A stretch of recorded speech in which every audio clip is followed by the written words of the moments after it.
Of course, they did not belong to him, but he knew them well and lived them to the grave. And when they came to mind, an old sorrow sprouted forth from a place I'd forgotten about.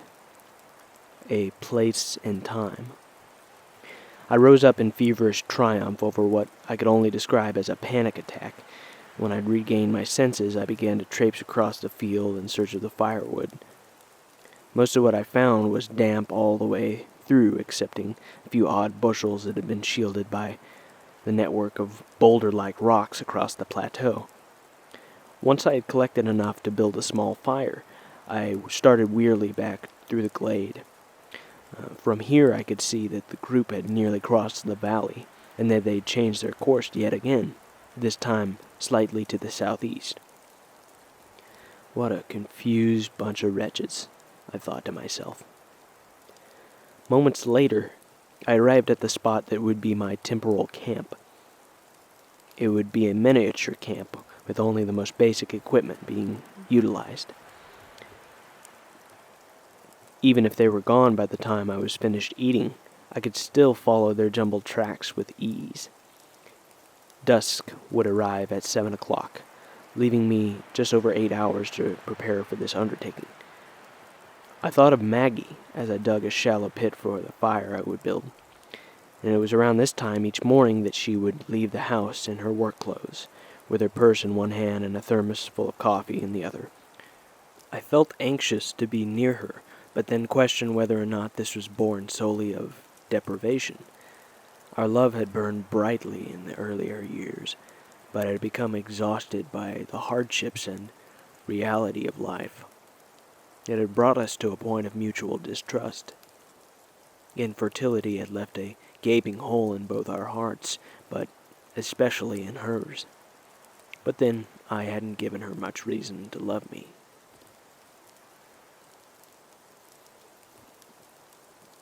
With the fire pit dug, I built my kindling into a pyramid.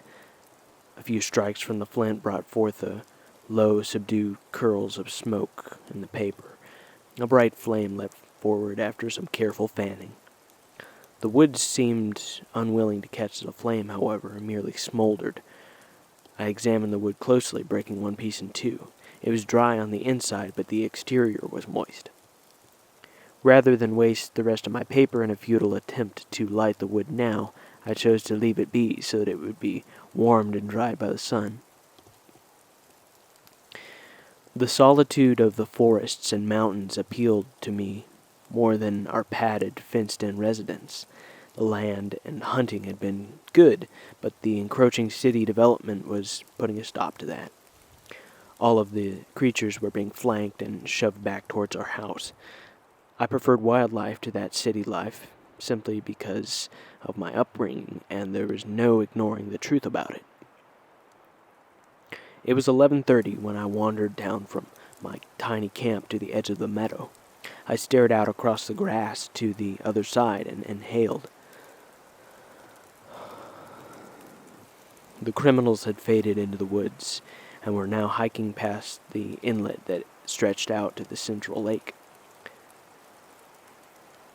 Those human beings were still in danger, and they were nearing a decisive point of the trip. If the intention of the leader was to unload his burden at the lake crossing, then there was no chance they would make it out alive. There was no proof as of yet, but a border crossing seemed the most efficient form of escape. With enough tact, they could unveil and patch the canoes that were stashed along the bank. Many of the previous inhabitants had traveled to and from their hunting grounds by raft or boat, and as a result there were remnants of their daily labor spread all along the contour of the lake.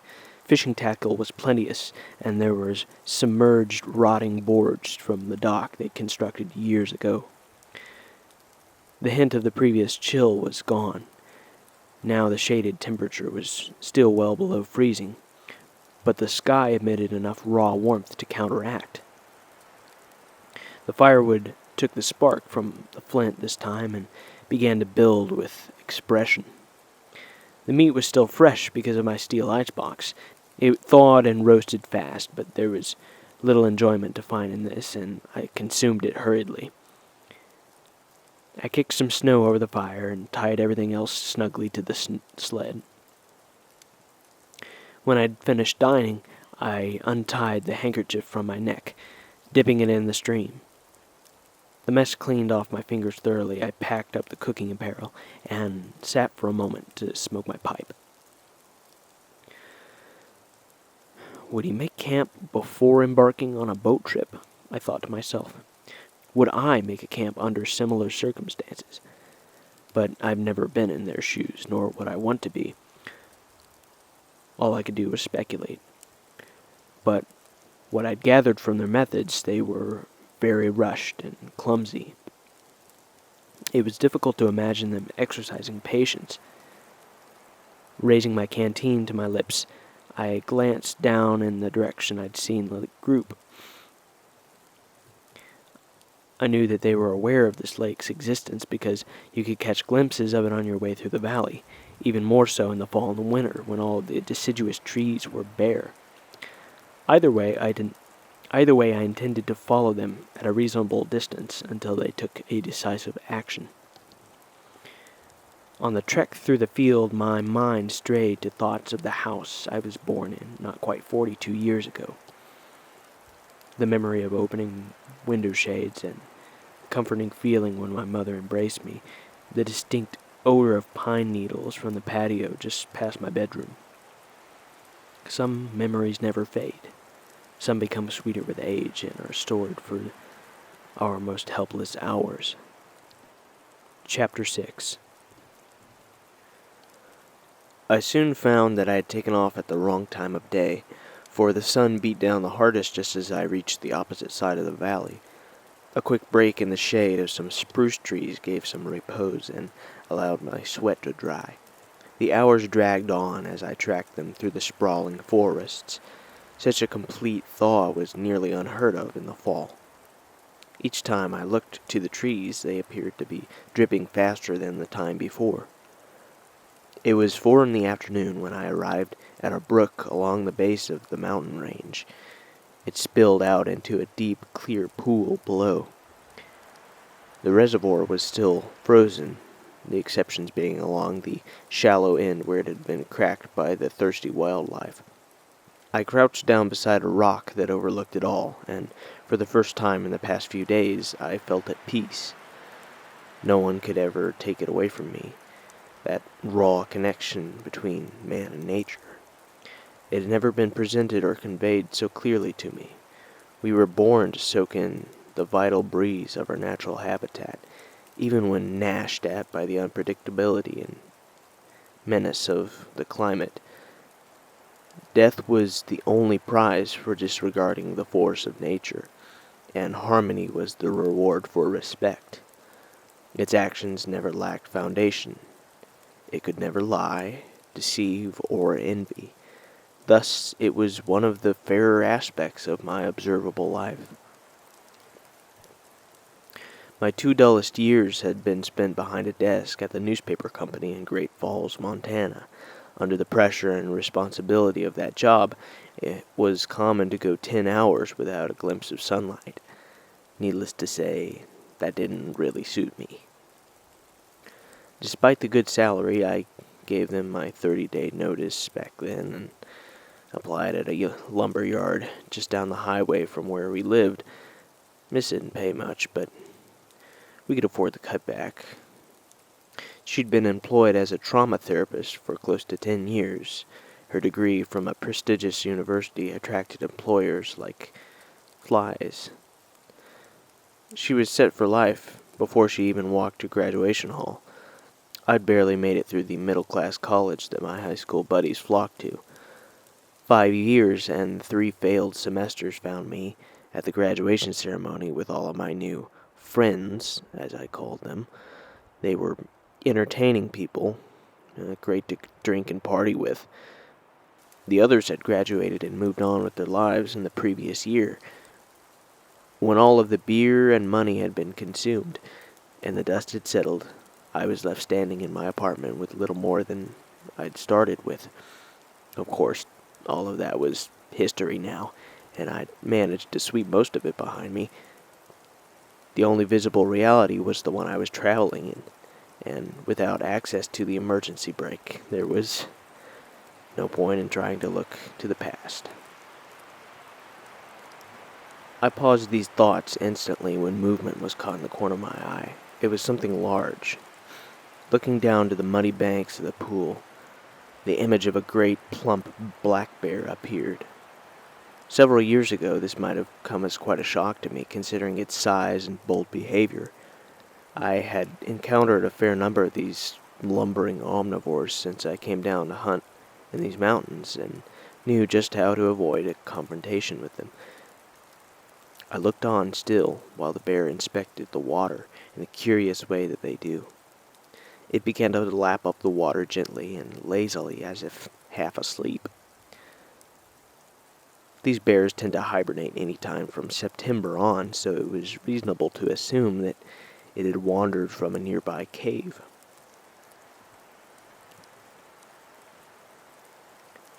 A startling sound broke the silence in which I'd been basking. Someone had discharged a rifle. The bear looked out past the trees where the shot seemed to have come from. We both stood there, equally surprised by the nearness of the shot. When I scanned the trees closely, I began to see human forms moving through the forest in my direction. Upon discovery, I got up and made a dash for some bushes to conceal myself. I nocked an arrow, but let it hang for the moment. Why the hell are they backtracking? I thought. The bear bounded off in the direction of the caverns. From where I sat in the bushes, I could see 3 men and 1 woman. They were approaching, running at an unusual speed through the trees along the east side of the mountain. And upon a closer examination, I saw that the woman was missing part of her clothing. She had no trousers. When she drew closer, I took notice of that part of her head that had been violently shaved. Her nose was bleeding as well, and her clothes showed signs of abuse. A third gunshot rang out. The woman continued towards me unscathed, and then dove to the ground. 3 men appeared out of the woods and stood in the clearing to watch the woman scurry up the hill. They seemed to be pursuing her very casually, almost as if it were sport. She was close enough now that I could identify her as the same prisoner I'd spotted this morning with the binoculars. One of the armed men stepped forward and brought the sights of his rifle to his eye. She was still limping towards me, with her back facing her predators. I rose up immediately from the bushes, placing an arrow between my teeth, and drew back the string of my bow. With the sights steady and aligned perfectly on my target's head, I released the projectile out across the woods and observed the trajectory. The arrow cut past the frosted branches and found its way to the mouth of my target. His rifle sounded off, hitting the trunk of a nearby tree. I leapt from the bushes and tackled her to the ground. Screaming and cursing could be heard coming from the remaining men, who were still a bit shocked. I tackled the woman and covered her mouth in an attempt to muffle the feminine screeching. "I need you to be quiet, okay? Got it?" I whispered to her. Her breathing was heavy and her eyes wide. The aggressive yelling stopped abruptly. I gave a subtle nod before cutting the rope that bound her wrists. When I was confident she would stay put, I crawled on my belly to the base of the aforementioned willow tree and leaned round the side to assess the situation. The armed people were inching their way towards the tree line and with their rifles at attention. The one on the right fired another shot blindly. It bounced around in the brush while my plan was formulating. Easing over, I could hear their footsteps. One was facing me, and the other looked to be moving in the girl's direction. I estimated them to be about 6 feet apart.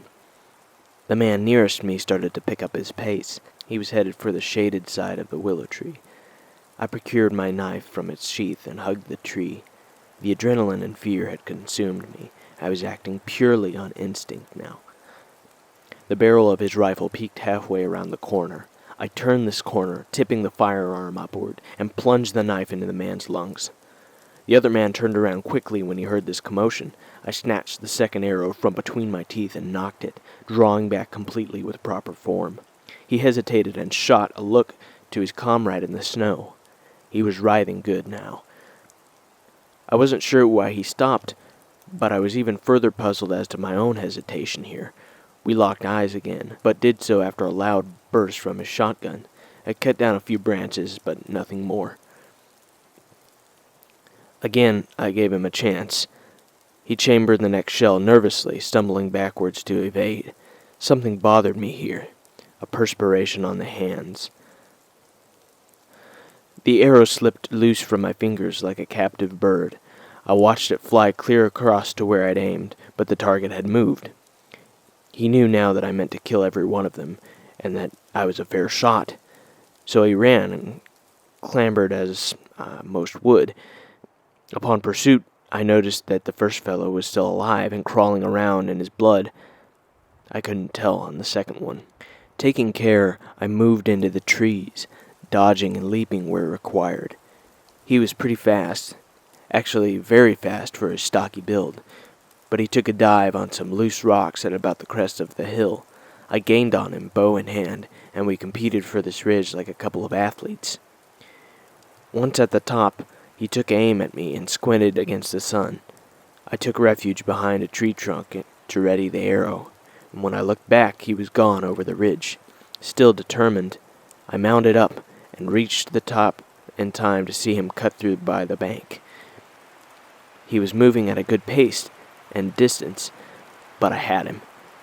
The next arrow stopped him in the mud. I'd almost expected to miss this one because of the rapid movement, but he fell right there. I wandered down to take a look, knowing the girl would be safe from the other two mangled men. He was passing out just as I pulled up on the spot.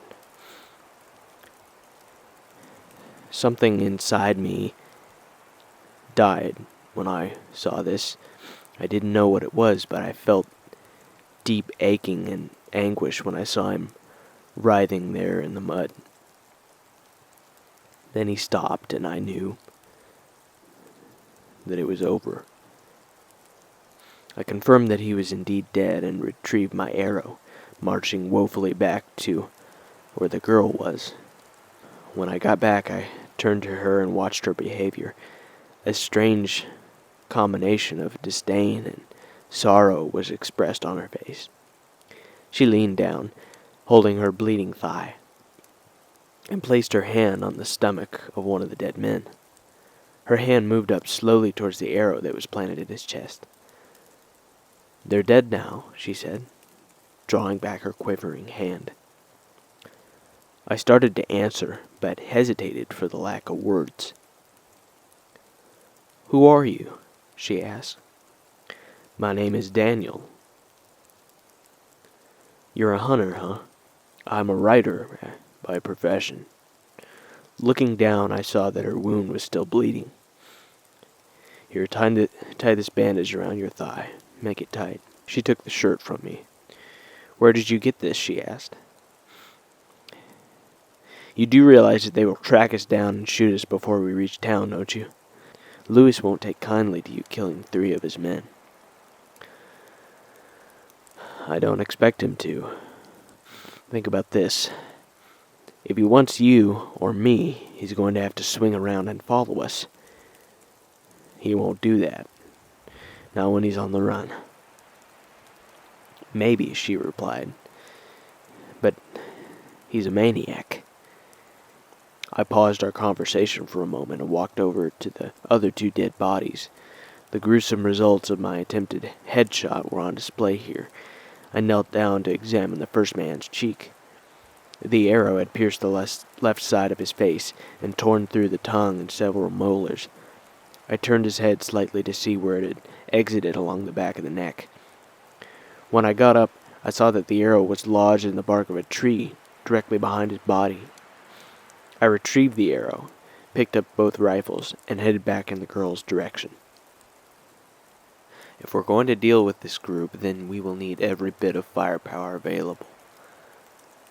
Glancing down at the barrel of one of the rifles, I saw the following inscription: "Made in USA, Winchester, .308 caliber long rifle." I turned to the girl and gave her wound another look.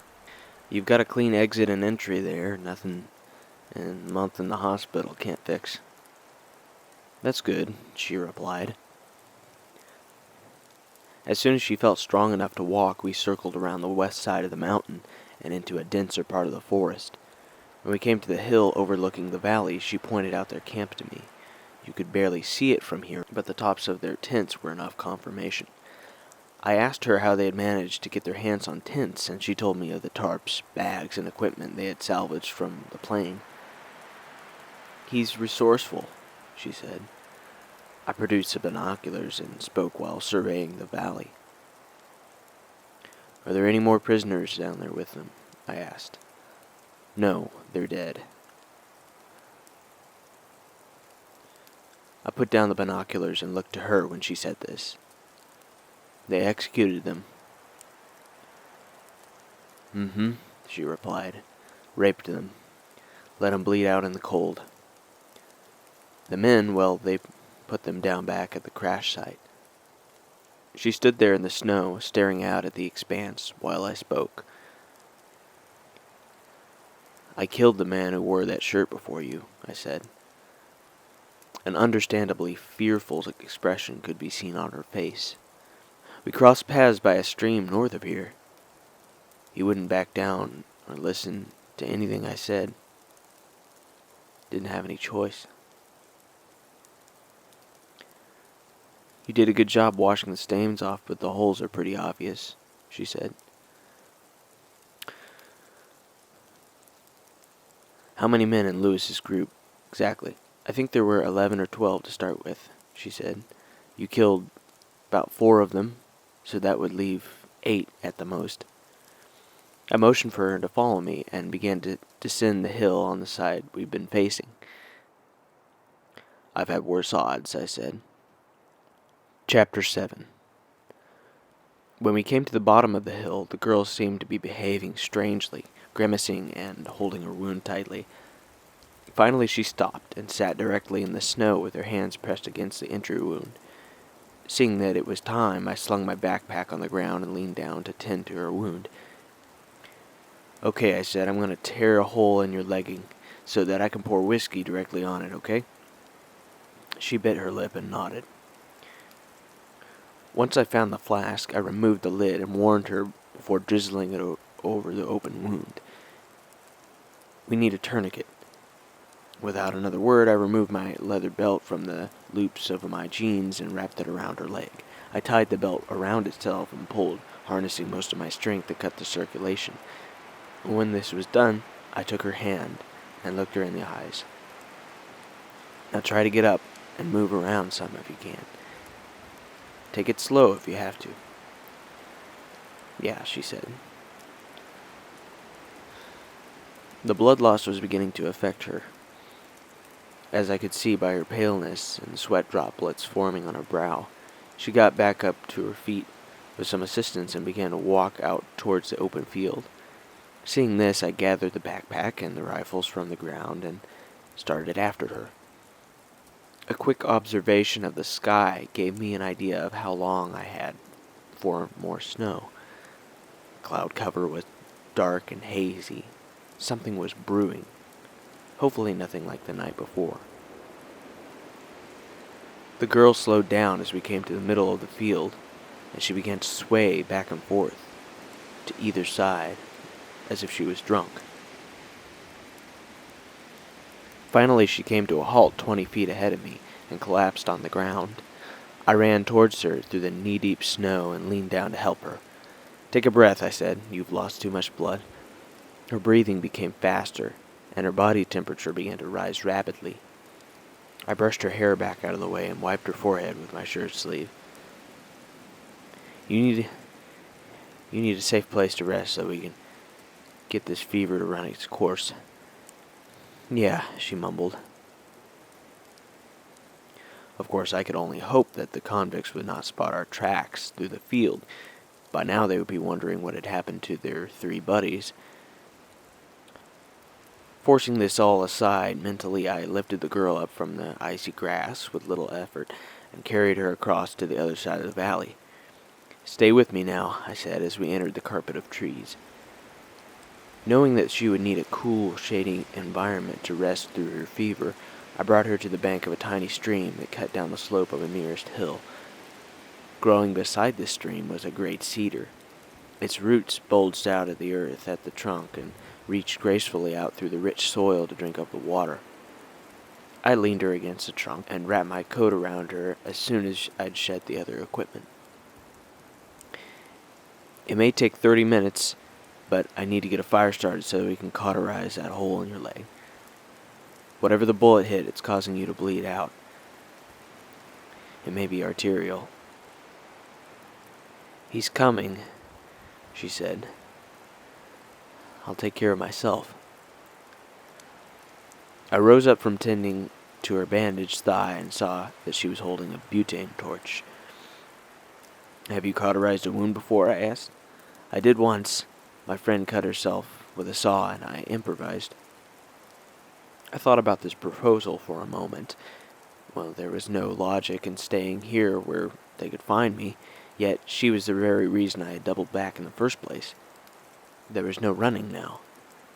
That plan died the moment she collapsed in the field. I had only one other choice. I had to face the threat head on. Tossing her sheathed knife, I began to unload my backpack and search for the medical kit. The whiskey flask was low. "Okay, you stay right here and rest once the deed is done. Take my thermos and drink if you get thirsty, okay? Keep that bandage tight, even when the wound is closed. If I don't come back in 30 minutes, you need to start up for town. If you lose this compass, remember only to keep the dying sun at your left." "You don't sound like you plan on living," she said to me. I smiled and placed my hand on her shoulder. I stopped caring about that in 1995. Her brow furrowed when I said this. She looked at me kind of funny. "I don't plan on getting shot in the back trying to carry you to town. Won't make much difference if I strap you to the sled." She nodded her head down a little and tucked her bad leg in some more, grimacing from the stiff pain. "So what do you think?" she put to me. "About what?" "About this. The whole mess we got ourselves into. I think these people want to kill, and that's about it. I'm not running from them." Removing the magazine from the first rifle, I saw that only 2 rounds remained. The other rifle contained only 1 round, which was already chambered. I combined all 3 rounds in one rifle rather than tote around the extra weight. Looking down, the girl was just starting to warm the blade under her butane torch. I moved through some trees and towards the drop-off to look for anyone who could be spying on us. Then I saw a few hooded heads bobbing up and down behind the far ridge. I squatted and looked down my scope for a moment. Looked like 3 individuals climbing our way. Not fast, but not slow either. Scrambling back to the girl, I knelt down and placed my hands on hers. "I'm going to cover you with some sticks and leaves. You hide in this corner and don't budge until I come back." I tore myself away from her and started through the belly of this ravine, making headway out into the peak of the hill. There were trees and dead bushes peppered throughout. Upon walking further, I got a good sense of the layout here. Not a lot of cover, but just enough where I could shoot and hide, much like the strategy used by colonials against the British. Maybe 1 or 2 trees that would suffice as a full barrier. I braced my back against one and calmed myself. Then something loud came from the distant ridge. I guessed that they were cussing at one another. Sounded as if one had twisted an ankle on a rock or a crevice. I peeped over with my cheek against the bark of a tree. Their profiles stuck out in the snow from this angle. "Damn now if you aren't the clumsiest piece of shit I've ever seen," came from one. It was a good shot from here. I tilted the rifle over, softly chambering around. The loudest fellow was standing up, making a good target of himself. I thanked him and drew bead on his torso. The fear that I would slip up at the wrong moment and die alone beneath a blanket of failures was silently infecting my mind. The more I reminded myself of the gravity of the situation, the more inevitable my failure seemed to become. Breathe now, I coaxed myself. Squeeze the trigger. The forest fell silent. Sun shone through the dripping icicles all around with the sheen and religiosity of a cathedral. Not a specific one, more like the abstract held in your mind, a composite of the many idyllic locales of your past. I fired. It looked very much like a hit. And it was. The man grabbed his heart and stumbled backwards along the precipice. I resisted the urge to look and hid diligently instead. Then came the yelling, the cussing, the hysterical chaos ensuing when they found cover. I rolled over to a different tree and viewed the scene through my scope again. The one with the sprain was huddled in a corner by some rocks. Probably soiled himself. No sign of the man I shot. Probably fell back down the ridge to his death. My intuition said that the third man was camped out behind the cover of the rocks. He'd abandoned his buddy, who looked to be armed with something like a pistol-grip shotgun. I checked my surroundings and then eased out a bit on my belly to get a look. A rifle barrel peeked out around the curvature of the rock, followed by an ugly, bearded face. Then I scooted over a little to get myself out of sight. A shot ripped through the trunk nearby, and another through the roots by my leg. He was overshooting, but he had me pinned down well enough. Scared now, I glanced back to where I left the girl. There was no telling her condition, but I was pretty sure she'd stay put. Something else caught my attention just then. The rest of them were patrolling along the clearing in the valley, and then I saw what they'd done. A smart strategy. I'd fallen for it. Lewis, or whoever this big guy was, had sent these three as decoys to isolate our location and flank us, and now it was all happening. Glimpsing them as a crowd in that moment, I thought about the circumstances and polarizing events that might have thrown them into their current state. I kept my eyes on them, and I saw what I'd seen in everyone else: the lack of pity, lack of empathy or respect for those delicate things in life. They followed out of fear for their lives, and it occurred to me that that's all they could understand. But I was not consumed by these thoughts, however dreadful. By the time the main group had gained the tree line, I rolled and crawled over into the ravine. I made it on my belly through the mud and rocks to a place where I could see the girl. She was right where I left her, hunkered in with her knife ready behind the foliage. She shifted a little in her camouflage, possibly indicating that she saw me. I pointed out past her to signify the steady approach of the figures in the distance. That was about all the warning I could give her. Seeing that they were spreading out, I fell back a few paces to formulate a plan in my head. Things had gone unbelievably sour, and I thought for a second about suicide. This was such a frightening circumstance. Probably the only thing preventing me from running like a coward was the girl, so instead I pushed on through the trees, away from her and away from them, my body half fighting to retreat and my conscience engaged in an all-out war of ethical nuance. Then the quality of this ravine sort of jumped out at me. I thought for a second about the winding undulations of each compartment. It was like a big trench, although bothersome and wet, where water ran its course. I tucked the rifle away in a chasm with its 2 rounds and looped my bow around my back. Their footsteps were now audible as they combed the landscape overhead. Something about the luminous nature of the trees reached out and spoke to me the way it had when I was a child. There was a calming quality and a certain reassurance about each specimen, their characteristics imparting an almost human dignity. But then the reverence turned ghastly, as their darker image was unveiled in an opaque shadow all around me. The hour was late, the light was getting dim. I nocked one arrow and crouched down some ways away from where I left the rifle. I tucked my chin in and felt around in my quiver for the remaining arrows. My fingers ran along 4, 3 of which were field points. The 4th was identified by the intentional patch of rough tape on the nock. Returning my hand to the readied arrow, I embarked a little to the side. I raised my head when a small avalanche of dirt broke loose uphill from me. Greatly distressed, I brought the arrow back full draw and aimed up to see what was moving on the edge.